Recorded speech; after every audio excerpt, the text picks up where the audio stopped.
জাহান্নামের আগুন এমন ভয়ঙ্কর আগুন, শরীরের যে কোনো জায়গায় লাগা মাত্র কলিজা পর্যন্ত ভুনা হয়ে যাবে।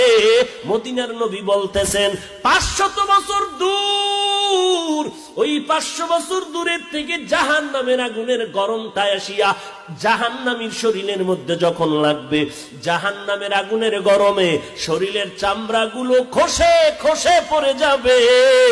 ওরে নবীর উম্মতের দল, চোখ দুইটা বন্ধ করে 1 মিনিট চিন্তা কর।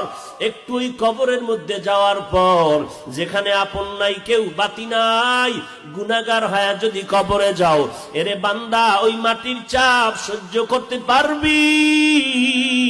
ওই কবরের মধ্যে জাহান্নামের আগুন সহ্য করতে পারবা নি রে বাবা?